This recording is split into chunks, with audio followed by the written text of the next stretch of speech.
Karena tahajud itu salah satu ruang dan jalan yang mendidik hati kita untuk tersentuh dengan kuat dan memotivasi diri untuk bisa konsisten dalam kebaikan. Itu tahajud. Ya, itu ada di Quran, misalnya surah 73 ayat yang ke-6. Inna nasyi'atal laili hiya asyaddu wat'aw wa aqwamu qila. Kalau Anda bisa bangun malam, itu yang paling kuat memantapkan hati dan setiap yang diungkapkan itu menyentuh kepada jiwa. Beda curhat malam hari dengan siang hari itu lain. Assalamualaikum warahmatullahi wabarakatuh. Alhamdulillahirabbil alamin. Allahumma sholli ala sayyidina Muhammad wa ala ali sayyidina Muhammad. Kembali lagi di channel Khonispedia. Semoga kita semua dalam keadaan sehat walafiat. Semoga rezeki kita dilapangkan dan segala urusan dimudahkan. Amin. Sebelum lanjut pada pembahasannya, mari kita bersama-sama dukung channel Khonispedia ini dengan cara tekan tombol like, komen, share, dan subscribe-nya agar channel ini dapat berkembang dan dapat terus menjadi penyambung tausiah Islami. Baik, mari kita simak penjelasan dari Ustadz bersama-sama dengan harapan dapat menjadi tambahan ilmu yang bermanfaat untuk kita. Bismillah, Assalamualaikum warahmatullahi wabarakatuh. Semoga Ustadz selalu dirahmati Allah dengan segala keberkahan. Ustadz, Afwan, saya ingin bertanya bagaimana memantaskan hati untuk selalu istiqomah dalam mencari ridhonya Allah. Istiqamah dalam mencari ridhonya Allah. Bagaimana memantaskan hati untuk istiqamah mencari ridhonya Allah Subhanahu wa ta'ala. 3 caranya. 1, memperbaiki niat. Memperbaiki niat. Dalilnya di hadis Nabi SAW di Al-Bukhari nomor hadis yang pertama. Nabi SAW bersabda, innamal a'malu binniyat wa innama likulli imri'in ma nawa. Sungguh semua aktivitas kegiatan kita akan baik, tidak baik, serius atau tidak tergantung pada motivasi niatnya. Sekarang istiqomahnya mau dalam hal apa? Tadi ingin mendekati Allah, maka niatkan dulu. Saya ingin betul-betul berniat untuk mendekati Allah. Lalu yang kedua, sempurnakan ikhtiar sesuai dengan niat. Karena niatnya mendekati Allah, bagaimana cara mendekati Allah itu? Maka Allah turunkan. Ada skemanya lewat sholat, skemanya lewat Quran, skemanya lewat puasa. Contoh yang sholat, kalau ingin hanya sekedar, sholat 5 waktu, itu semua orang melakukannya. Yang tidak dekat dengan Allah pun masih 5 waktu juga. Maka kalau ingin lebih dekat tambah, misalnya tambah dengan sunnah. Baik ya? Kemudian yang rawatib dulu, jangan tinggi-tinggi dulu, rawatib dulu yang dekat-dekat dengan sholat fardu, yang jaraknya nggak terlalu jauh.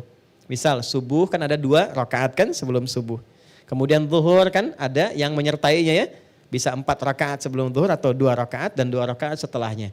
Kalau belum sempat mengerjakan dua-duanya, belum terbiasa, jangan paksakan mengerjakan keduanya. Sehingga membebani kepada pikiran dan jiwa, nanti bosan gak dikerjakan. Karena setan itu cerdas. Ingat itu. Lakukan pilih satu dulu. Qobliyahnya dulu misalnya. Setelah merasa nyaman, ba'diyahnya lagi. Step by step, sedikit demi sedikit. Setelah itu, coba dengan tahajud untuk mematangkan hati. Tahajud itu spesial. Kalau sudah bisa tahajud, istiqomah itu gampang sekali.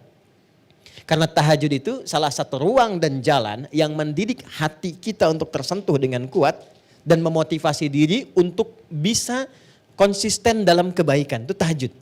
Ya, itu ada di Quran, misalnya surah 73 ayat yang ke-6. Inna nasyi'atal laili hiya asyaddu wat'aw wa aqwamu qila. Kalau Anda bisa bangun malam, itu yang paling kuat memantapkan hati dan setiap yang diungkapkan itu menyentuh kepada jiwa. Beda curhat malam hari dengan siang hari itu lain. Anda doa malam dengan siang itu beda. Nah, tahajud itu jangan harus langsung kerjakan 11, 2, 3, ya terlalu banyak.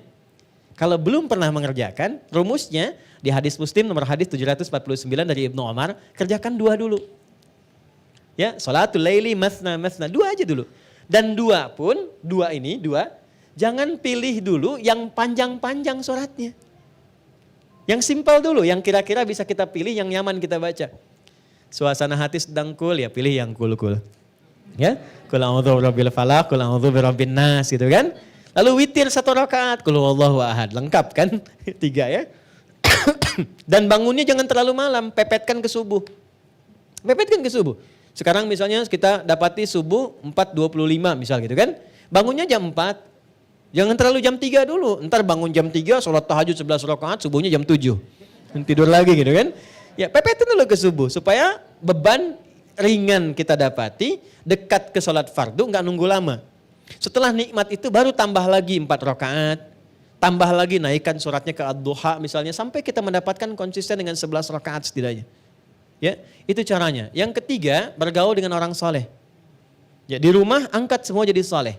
Ya, punya visi, ayo kita bergerak jadi lebih baik yuk. Ya, bukankah kita ingin bertemu lagi, ingin dapat rahmat Allah. Pengen samara tapi jauh dari yang punya. Cuma ditulis saja di depan pintu, keluarga samara. Pintunya yang samara gitu kan. Nah, sakinah mawaddah rahmah itu kan punya Allah. Dekati yang punya kita dapat. Itu di Quran surah 30 ayat ke-21, itu kuncinya. Dekati Allah, maka Allah mendekati kita. Diberikan semua apa yang kita inginkan sepanjang maslahat dunia dan akhirat. Jadi 3 poin itu, ya, jadikan keluarga yang baik, cari teman-teman yang baik. Setelah itu bikin kegiatan yang satu visi dulu.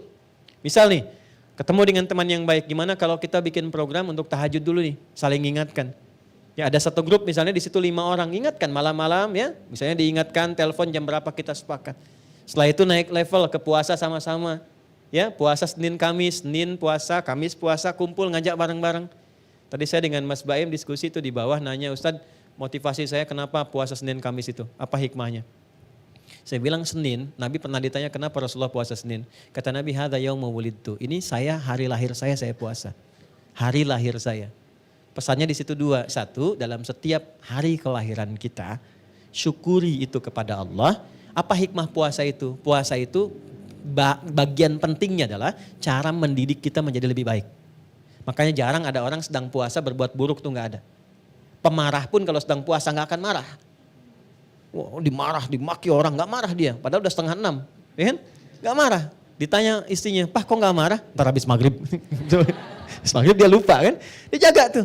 Jadi singkatnya Pak, ketika puasa itu datang hari Senin, spiritnya boleh Anda puasa saat hari kelahiran. Saya Anda hari Rabu puasa, boleh silahkan. Tapi inti dari situ adalah bukan karena puasanya. Coba saya 40 tahun nih, tahun depan misalnya kan, begitu pas di harinya, tanyakan selama 40 tahun ini sudah berapa kebaikan yang saya kumpulkan. Apa resolusi kita menjadi lebih baik daripada itu? Itu spiritnya. Yang kedua, kita mengharap dapat syafaat Nabi SAW. Dengan mencintai Nabi kita ikuti. Nah, untuk yang hari Kamis spesial. Kamis itu kata Nabi, waktu amal kita diangkat kepada Allah dan disampaikan oleh malaikat. Pesan moralnya apa? Enggak disampaikan pun Allah sudah tahu. Tapi kenapa ada redaksi seperti itu? Untuk menunjukkan bahwa setiap amal kita dicatat. Maka berusahalah menjadi baik. Maka bagaimana cara menjadi baiknya? Jangan baik personal. Ini yang sering jarang dilakukan. Sahur bareng-bareng dengan keluarga. Buka sama-sama, jangan baik sendirian.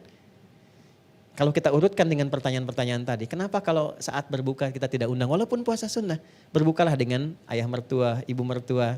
Ya kan? Dengan ayah, dengan ibu, sekalipun mereka tidak puasa, tapi merasakan kenikmatan dari itu semua.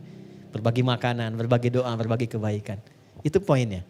Nah, 3 langkah itu kalau sudah dilakukan, ya, insya Allah sedikit banyak akan ada perubahan dalam kehidupan kita. Jelas saya kira ya?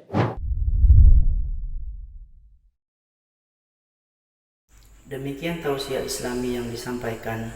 Semoga bermanfaat, menjadi amal yang diridhoi oleh Allah Subhanahu wa taala. Amin. Akhirul kalam.